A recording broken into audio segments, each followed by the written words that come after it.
mga kaibigan! Sa panibagong kong vlog, kung bago pa kayo sa channel ko, huwag niyong kalimutan mag-like, mag-share at mag-subscribe at i-click na rin yung notification bell para pag may bagong upload po ako, updated kayo. Dito po ako sa Motorfall ng Tansa sa EI Corporation, dito ako sa Yarda. 4 na buwan po kaming walang pasok at kakabalik lang namin dito sa trabaho. Kakatapos lang po namin at ngayon nagpapahinga po kami. At ito po yung itsura mga kaibigan, kamag-anak at katrabaho sa aming Motorfall dito sa Tansa Yarda sa Cavite City. Ito po yung aming tinatabas na damo. Nandyan po aking kasamahan na napakagwapo, si Olvis. Hi Olvis! Napakagwapo mga kaibigan. Ayan po ang itsura ng Tansa Cavite sa Yarda ng EI Corporation mga kaibigan. Ayan po ang aming tower crane. Yan. Dalawang tower crane po yan. Yan mga elevator na kahilira mga kaibigan. Napakarami po yan mga kaibigan. Napakarami. Mga mask po yan mga kaibigan. At napakadumi mga kaibigan. Napakahaba po yung mga damo. Kaya po tinabas po namin. At yan po ang aming pinutol po namin yung mga kahoy mga kaibigan. At yan po si John Bert kaibigan, aking pinakagwapong kaibigan na magre-retiro na po dito sa EI Corporation. Mga katapusan ng buwan ng July, wala na po siya dito sa Yarda. Dito ang aming Yarda mga kaibigan, na mga equipment, heavy equipment. Nandyan po yung mga trailer na nakaparada po ngayon. Yan po mga kaibigan, napakagwapo po aking kaibigan na si John Bert. Yan po nagturo sa akin dati na mag-rigger. Napakabait na kaibigan yan. Napakabait na tao at napakagwapo pa. Ito naman mga kaibigan, kamag-anak at katrabaho, bagong boom po ng tower crane. Bagong deliver po yan dito sa Yarda. Na mga bagong equipment dahil maraming produkto ang EI Corporation. Bumili po sila ng mga bagong equipment ngayon. At ito po yung boom ng tower crane mga kaibigan. At ito naman mga kaibigan, yung nakikita nyo na parang box, yan po ang elevator. Yan po ang ginagamit sa building mga kaibigan. Marami po yan ngayon dahil po wala pa pong mataas na high-rise. At dito po nakatambak yan ngayon sa Motorfall ng EI Corporation dito sa Cavite, Tansa.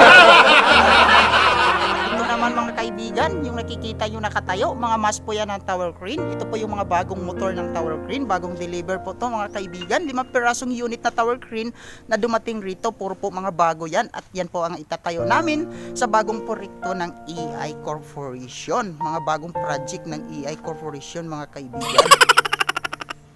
At ito naman mga kaibigan, yan po ay ano po yan, mask po yan at hindi pa po na simbol at sisimbolin po namin yan pag oras na po na gagamitin at itatayo na po yan sa project.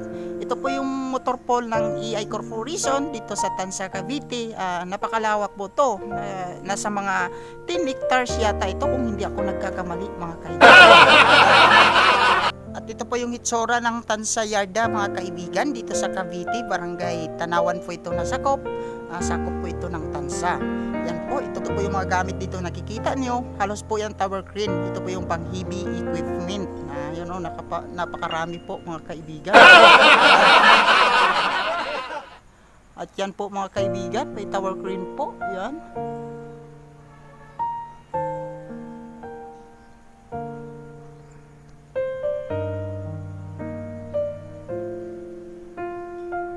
At ito mga kaibigan, ito naman yung cabin ng tower crane. Ito naman yung mast at ito naman yung ginagawa nilang hulmahan sa counterweight. Ito yung counterweight mga kaibigan. Yan po mga kaibigan, mga bagong deliver po. Yan po, nakatambak pa po yung mga hagdanan. Hagdanan po yan ng tower crane mga kaibigan.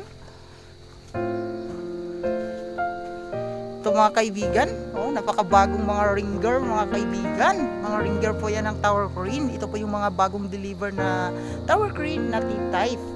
Dito po sa Yarda ng Tansa Cavite. Sa sakop po ito ng Barangay Tanawan mga kaibigan. Yan po mga kaibigan.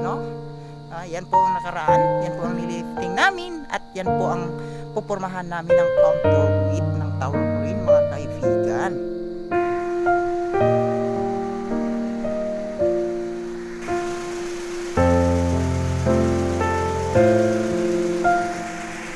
At ito naman mga kaibigan, mga bulldozer, mga piston grader na nakatambak po rito ngayon sa Motorfall ng EI Corporation. Corporation dito sa Tansa Yarda, Barangay Tanawan, Tansa, Cavite.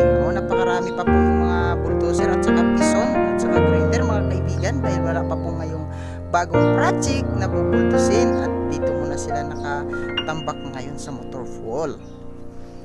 At dito naman mga kaibigan, mga bagong dump truck po ito, hindi pa po ginagamit ngayon dahil po wala pa pong project na bago ang EI na paggagamitan nito. At nandito po ngayon sa Tansa Yarda, Cavite, nakatambak po ito ngayon. Napakarami pa po yung mga dump truck.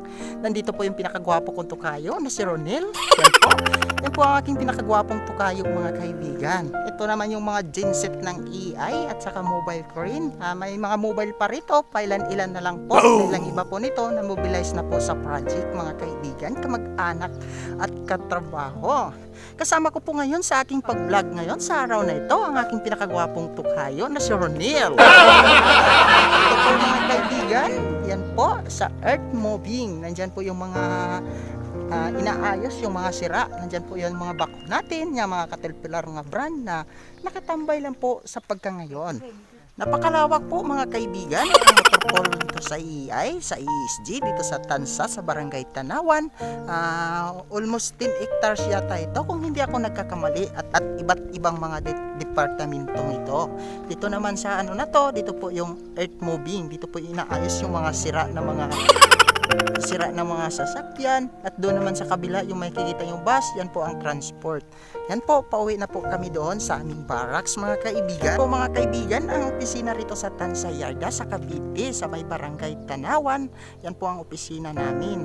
Yan po, nakahilira po yung mga dump truck na hindi pa po ginagamit ngayon. Napakarami po pong mga dump truck dito na nakatambay ngayon, sapagkat po dahil po sa naranasan natin ngayon na hindi dapat paranasan sa bawat isa. Ito po yung kasalukuyang nakatambay ngayon at hindi pa po ginagamit dahil po yung mga bagong project ng EI na iba gaya ng kalsada at airport ay nakatambay po dahil po sa epidemya na naranasan sa bawat isa sa atin ngayon. Nandito po kami kasalukuyan, pauwi na po sa barracks, at kasama ko yung pinakagwapo kong tukayo na si Ronel mga kaibigan. Napakaganda po rito ang opisina rito sa Tansa Yarda mga kaibigan. Kung makikita nyo sa paligid, balot po siya ng mga kahoy. Yan yung mga kahoy po mga kaibigan. Noong unang panahon na didevelop po naming area na ito, kami po ang nagtanim nito, at sa ngayon sa tagal na habang tumatakbo ang oras at panahon, lumalaki na rin sila. Yan po, napakagandahan po ang environmental dito. Talagang alagang-alaga ng mga trabahante rito sa Tansa, Cavite.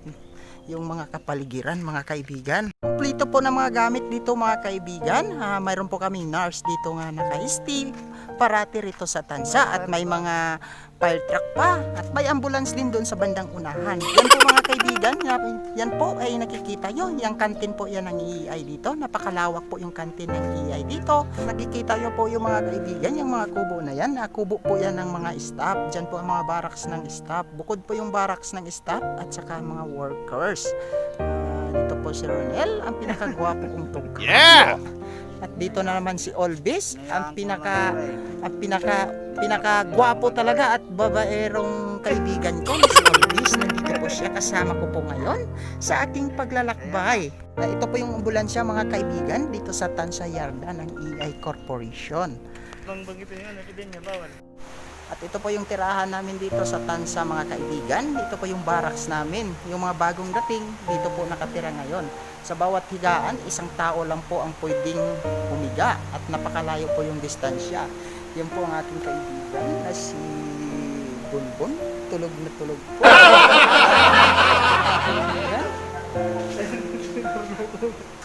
Yan po, napakaganda pong yung barracks dito sa Tansa Yarda mga kaibigan. Yan po, isang tao lang po sa bawat higaan. Yan po si Arlong ko mga kaibigan, napakagwapo kong kaibigan. Bukod sa gwapo, babaero pa. At ito po mga kaibigan, ang basketball court namin. Yan po. At ito naman po kaibigan, itong building na ito, ito po yung dating gym at bilyaran, at ginawa na po ngayon ng barracks sa mga bagong dating. At dito po tumuloy yung mga bagong dating na galing sa iba't ibang mga barangay, iba't ibang mga tirahan. At Actually mga kaibigan, yun po ang pinaka-barracks talaga ng mga worker nandun sa loob.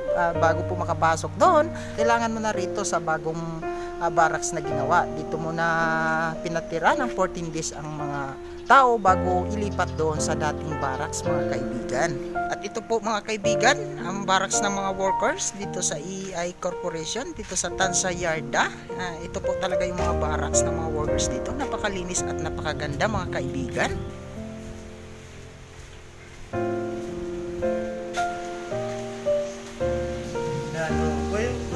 Ito po ang aming lutuan. Yan po mga kaibigan, yan po ang pinakagwapong kaibigan ko na si Don Robert. Nagluluto po siya. Napakasarap po ang kanyang putahe. Ito po ang aming lutuan ngayon dito mga kaibigan sa Tansa Yarda. Maraming salamat kaibigan sa inyong panunood sa bawat isa sa inyo at God bless, mabuhay po tayong lahat.